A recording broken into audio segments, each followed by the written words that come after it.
name is Stan Oglov. Live on Pender Island in the Gulf Islands, British Columbia. Oh, it's humane. That's the biggest thing. As the longer you live here, you know, we travel and we live in big cities and all that. And we have a nice circle of friends here, all quite well-traveled. We have some things in common, and dinner parties, and great for exercising, hiking, and yeah, just we have our own garden, we have our own orchard. We just enjoy that.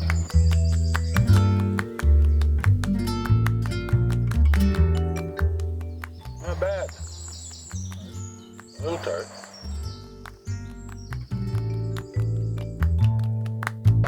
What keeps you busy?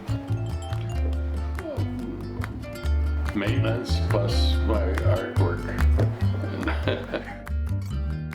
Stone came later, but my wood was beginning, and yeah, they overlapped at times. Yeah. You know, you had to be careful when I worked with wood and stone. You had to be careful because if you take too much away, so yeah, you just go at it gradually and go finer and finer until you're happy with it. With now working with metal and magnets, I can change my mind a lot easier. When I worked with wood and stone, I had more control because I had the tools to shape and form. There's a whole carving set.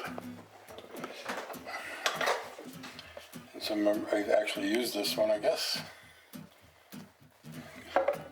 With metal, I'm limited by the shapes I find, but it's surprising how much leeway there is within that. It's a different process because it would take me months to do one piece sometimes. Now I experiment more. I guess I can take more chances, and then I can change my mind if it's not working. And the person I am anyway, whether it's younger or older, I was flexible.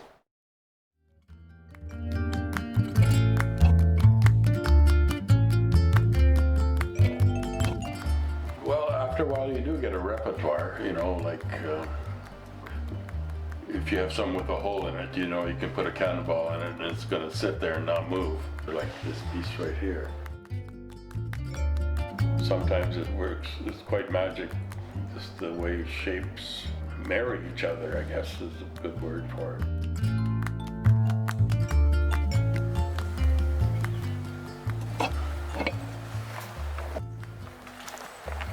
It's a simple, this needs 3 pieces.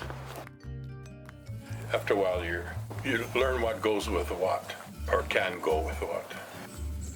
Oh yeah, I have to do it anyway, because I love it. It's just very satisfying. The element from the locking system, I call it Ihole, holy cow. This is here, just pressure fitted.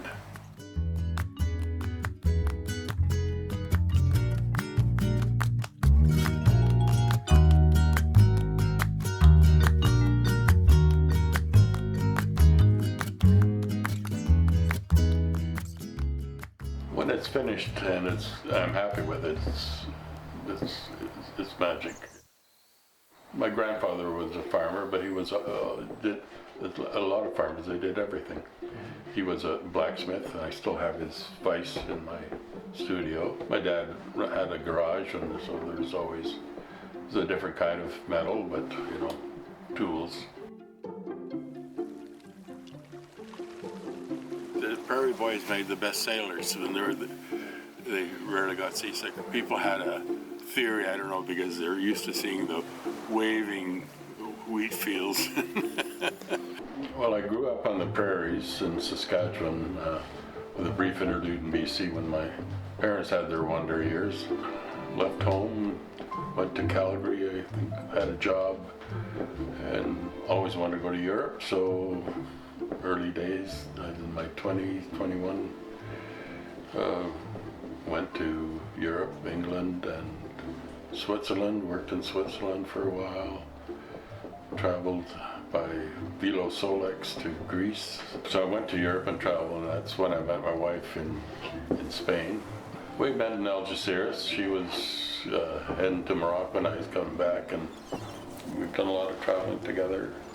We love each other, and it's the main thing. And we share the other side of it is her love of gardening and outdoors, and we've always contributed to our home.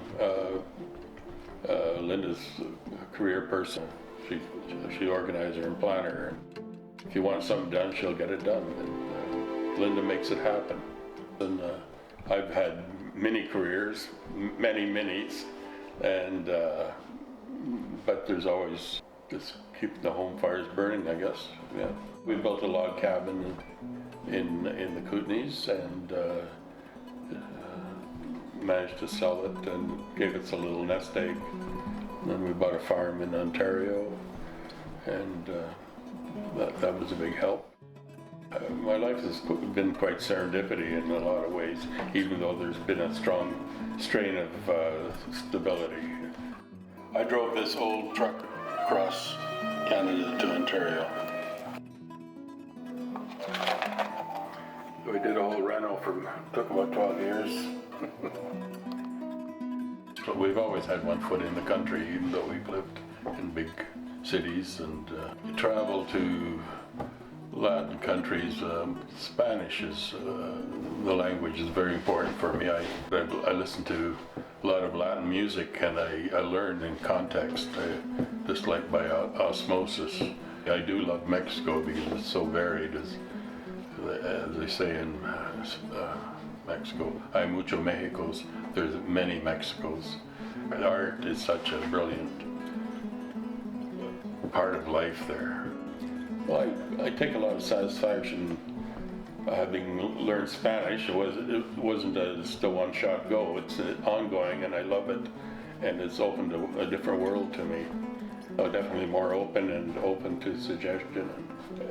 I find when traveling and admiring tribal arts and different aspects of Southeast Asia, maybe it doesn't hit you right away, but maybe a couple of years later, so that's why I'm doing that. You do it intuitively, you don't do it consciously.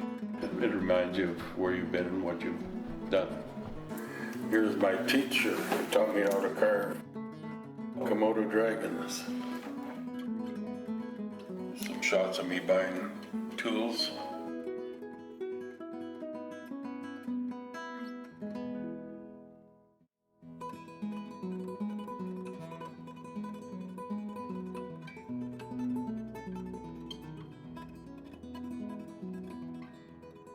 Batak people.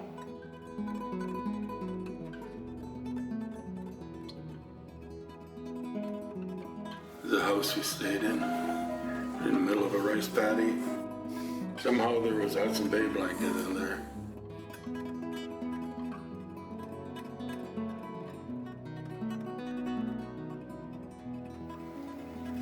This is in Thailand now. Every other person's an artist, or all people are to some degree, but you have to do it for yourself first. And to make a living from it is another story, different game altogether. If it happens, that's wonderful. But I mean, there's so many aspects to art that, yeah, you just got to find your niche. Hopefully I'll be discovered someday.